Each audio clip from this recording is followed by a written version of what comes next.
Bonsoir, Madame Aki, comment allez-vous? Je vais bien. Ah, Bonsoir à toute la classe. bonsoir. Chao, Mao, je vous dis bonsoir à tous.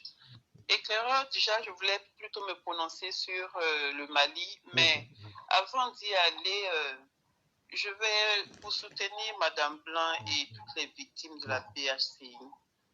Même si dans son pays, on dit qu'il n'y a pas de système judiciaire, c'est pas à ce point-là. La chose est de toute évidence là. Comment se fait-il que on ne puisse pas avoir, enfin, ne peut-on pas saisir la justice pour régler ce problème? Ben, c'est ce que nous disions hier, la justice en elle-même n'est pas fonctionnelle. C'est ce que nous À ce expliquions hier. point-là, justement,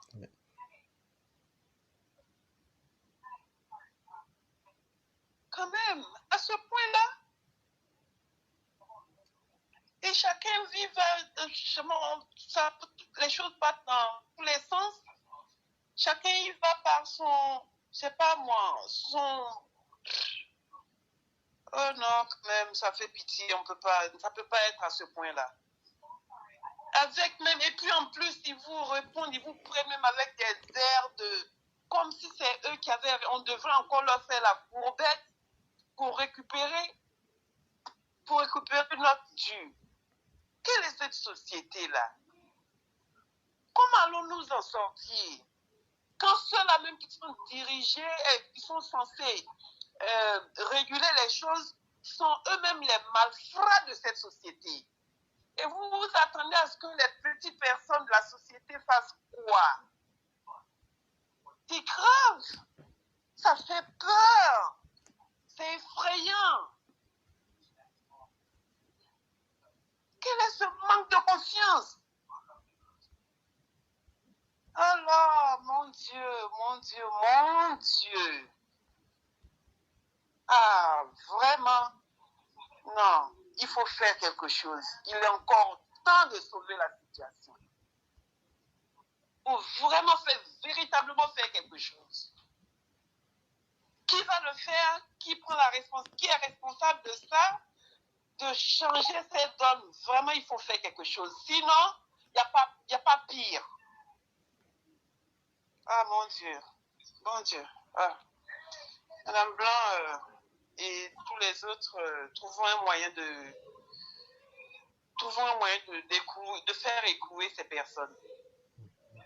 Et puis, ceux-mêmes aussi qui accompagnent cette méthode-là, vous êtes aussi fautifs que c'est malfrat, franchement. En fait, mon intervention, c'était sur le Mali, mais je crois que il y a un frère qui est passé tout à l'heure qui a quand même essayé d'élaborer ça. J'aurais voulu que vous puissiez quand même, si vous le pouvez effectivement, éclairer les Maliens, nos frères et sœurs maliens, sur, voilà, Assimi Goïta, le peuple malien, comment dire ça, la société Wagner, les 6 milliards de gains mensuels qu'ils ont et aussi les mines qui sont à leur disposition. Bon, comme je le dis, si ce n'est peut-être répétitif, ce serait bien si vous le pouvez effectivement, d'éclairer les Maliens sur voilà, ce qui est en train de se passer pour ce qui est en train de se faire contre eux, au lieu d'aller, à mon avis, la CEDEAO, l'intervention de la CEDEAO est bien faite pour les sauver, pour les sortir du mal que Assimi Goïta est en train de leur faire. C'est vrai que Assimi Goïta n'est rien, mais Assimi Goïta est celui-même qu'on utilise pour atteindre les Maliens dans toute cette affaire, selon ma compréhension en tout cas. Bon, c'était par rapport à ça, mais comme je l'ai dit, il y a un intervenant qui a essayé quand même d'élaborer ça. Et puis voilà. Sur ce, je crois que voilà, c'est ce que j'avais à dire en fait ce soir. Vraiment, merci beaucoup à vous, Madame Aki. Et comme on le dit, souvent la répétition est pédagogique. Maintenant, ceux qui sortent, vous savez, On dit de quelqu'un qui est manipulé. Lorsque on lui fait faire quelque chose contre son gré, ou bien même, là, il est conscient, mais il n'a pas le pouvoir, donc il se laisse aller dans la situation. On dit la manipulation, parce que celui qui vous manipule a une force contre vous. Comme par exemple dans l'entreprise, le patron peut vous utiliser son poste pour vous demander à faire quelque chose. Vous-même, vous pouvez lui dire, mais ça ne marchera pas, mais à la fin de la journée, vous n'êtes pas responsable et vous faites ça contre votre volonté parce que le patron vous a demandé cela. Mais il y a aussi la manipulation lorsqu'on essaie d'utiliser, je vais dire, la volonté de l'individu et que lui-même ne sait même pas qu'il est en train d'être conduit ou bien même qu'on est en train d'exploiter sa volonté contre lui-même. En ce moment, on arrive à convaincre l'individu que ce que nous, on lui propose, c'est ce qui est mieux pour lui. Et c'est ce qui se passe au Mali aujourd'hui. Si la gente aime le Mali comme il le proclame, est-ce qu'ils ont pris le temps de dire qu'ils payent Wagner à 6 milliards? Et ça, c'est chaque mois. Mais ce n'est pas pour protéger les Maliens. Et c'est l'une des raisons pour lesquelles la jeune ne peut pas donner pour dire voilà les guerres que nous avons gagnées contre le terrorisme. Parce que Wagner ne vient pas pour lutter contre le terrorisme. Wagner vient pour protéger les autorités de la transition. Et pas le peuple malien, ni encore lutter contre les djihadistes. Et donc les 6 milliards qui sont donnés, que Assimi sorte pour expliquer aux Maliens que lui, Assimi et sa bande aiment tellement leur peau que eux, ils prennent 6 milliards du contribuable malien pour se protéger et en oubliant le peuple malien. Et ce que nous disons là, si ce n'est pas vrai, que tous les Maliens qui nous écoutent, qu'ils prennent ce que je viens de dire et qu'ils mettent le contraire à la face du monde pour dire que c'est faux. Et en plus de ça, les Maliens qui sont si fiers que les Français exploitaient leur or et autres, Assimi a donné 2 mines à Wagner qu'ils exploitent de toutes les manières qu'ils veulent. Et ça, en plus des 6 milliards, ne me demandez pas. Si j'ai eu quelque chose n'importe comment, Madame Aki, vous serez d'accord avec moi que je vais exploiter ça n'importe comment, à outrance. Yes. Maintenant, partons sur une base. Je vous avais dit la manipulation de l'individu contre sa volonté et la manipulation volontaire mais inconsciente. Et donc, dans la manipulation inconsciente de l'individu, on utilise donc son sens de raisonnement limité. Et on lui fait dire et faire comprendre certaines choses, comme si on était à son avantage, alors qu'on est en train de le mettre dans une situation de péril. Et c'est ça qui est en train de se passer au Mali. Et aujourd'hui, est-ce que Assimi, si ce n'est de la manipulation, est-ce que la jeune peut venir nous démentir ce que nous avons dit et nous dire pourquoi, s'ils savent qu'il y a 6 milliards que le Mali peut avoir chaque mois, est-ce qu'on ne peut pas construire des écoles? Est-ce qu'on ne peut pas prendre ça pour arranger le quotidien des Maliens? Ou même est-ce qu'on ne peut pas mettre les 6 milliards dans le social pour améliorer la vie des Maliens chaque mois? Si on arrive à me convaincre que ce que je propose là est moins bien que de protéger Assimi et sa bande, là, en ce moment, je ne dirais plus que ces individus-là sont des manipulés involontairement, mais je dirais que ce sont des idiots. Mais jusqu'à preuve du contraire, je leur demande aujourd'hui, après la marche qu'ils ont eu à faire le vendredi, il y a une autre ville que les djihadistes ont saccagée, au moins aux États de Bamako. Et il y a même eu un mort là-bas. Et donc, que ces personnes-là, aujourd'hui, après ces marches-là aujourd'hui, où en sont-elles? Est-ce que le prix du gaz n'a pas augmenté à Bamako? Est-ce que la vie n'est pas devenue beaucoup plus dure? Est-ce que, dans cette confrontation-là, c'est le peuple qui perd ou même c'est Assimi qui perd? Parce que si Assimi peut donner 6 milliards à la jeune pour se protéger, à Wagner pour se protéger, c'est que lui-même, il va en prendre plein pour s'en mettre dans les poches. Et c'est à vous-même qui sortez, si vous étiez manipulé inconsciemment, de vous poser ces questions-là. En partant sur la base qu'il y a des gens qui disent qu'on paie Assimi, on paie Wagner à telle somme avec les mines. Si c'est vrai que c'est vrai, et si on redirigeait ça dans le sens social pour aider le peuple, est-ce que ça n'aurait pas été mieux? Est-ce que donc il fallait enlever Ibeka pour que lui vienne payer des mercenaires à 6 milliards? Ça ne fait pas de sens. Et donc voilà autant d'injustices on met encore les sceptiques en face de leur réalité, les soi-disant panafricains, ils nous entendent bien, mais ils savent qu'ils sont dans du faux. Et ils savent que ce qu'on dit là, ils ne peuvent pas venir démentir. Et donc, ils vont jouer sur les sentiments. Mais toi qui t'es laissé manipuler, ce qu'on vient de te dire là, le jour que tu n'auras plus à manger chez toi, que ta femme va dire tu es un vaurien là, tu n'as pas dit que tu es supporter d'Assimi.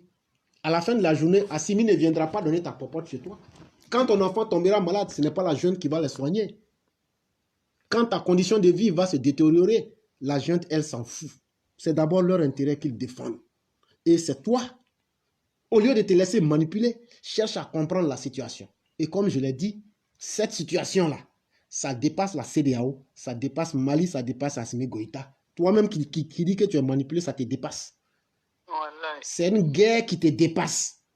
Or, quand quelque chose te dépasse là, il faut reconnaître ta faiblesse. Tu auras au moins la chance d'être vivant. Et tu vas élever tes enfants. Cette guerre-là, c'est une guerre de positionnement entre la Chine, les États-Unis et, je vais dire, en quelque sorte même l'Iran. J'ai bien dit la Chine, les États-Unis et l'Iran. Aujourd'hui, le bloc économique qu'on appelle les BRICS, là, eux veulent créer une troisième alternative, économiquement mais militairement, parce que c'est aujourd'hui ça. Aujourd'hui, il n'y a plus trop. Le monde a produit, si on prend ces 50 dernières années, mais ces 100 dernières années, le monde produit très peu d'intellectuels. Le monde ne produit plus de grands intellectuels. On produit des beaux parleurs qui peuvent manipuler des gens. Mais aujourd'hui, comme des parleurs qui vont révolutionner le monde. Et ça, la raison, c'est que le système occidental a atteint ses limites. Si le monde occidental n'arrive plus à produire des penseurs, des grands, ne regardez pas les Henri Lévy et autres là, ou bien ceux qui disent qu'ils sont des penseurs, ils ne font rien d'autre. Ils utilisent des grands mots pour impressionner les gens et ils savent coller 2-3 mots de grammaire. Mais quand on parle de quelqu'un qui est quelqu'un qui peut révolutionner sa société, c'est ceux-là qui ont réfléchi pour faire évoluer l'humanité ou bien même leur temps. Or, aujourd'hui, ça n'existe pas. Tout ce que vous voyez, à qui on attribue des grands titres, ce sont des commerçants, ce sont des gens qui vendent leur image pour défendre l'indéfendable. Et s'il vous plaît, prenez conscience, quand un combat est au-delà de tes limites, le bon sens veut que tu reconnaisses ta faiblesse, mais que tu restes en vie et que tu saches négocier ton destin. C'est vraiment très important. Éclairage, selon vous, est-ce que ce peuple malien aujourd'hui, s'il ne veut pas demeurer dans son idiotie, est-ce qu'ils ont la possibilité de révolutionner Assimi Goïta, c'est-à-dire demander qu'il le faire, comment dire ça, demander sa démission? Donc, ils ne peuvent pas, parce qu'en réalité, il y a bon nombre de Maliens qui comprennent bien ce que nous disons là. Mais s'ils se manifestent, ils vont se faire abattre ou ils vont se faire lyncher par des gens. Vous savez qu'il n'y a pas pire que des individus manipulés contre eux-mêmes leurs propres intérêts. C'est la même situation comme à l'époque de Gbagbo.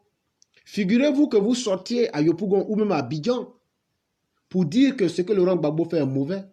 Mais c'est une mort certaine. Et aujourd'hui, moi je ne suis pas au Mali, mais les Maliens lucides vous diront que si tu donnes une idée contraire, tu risques d'être abattu. On dira que tu soutiens les djihadistes. On dira que c'est toi qui es contre la République. Et donc, on va inciter les sentiments grégaires pour que tu sois victime. C'est ce qui fait qu'il y a une bonne partie. Parce que le monde, quoi qu'on dise, tout le monde ne peut pas être du même avis.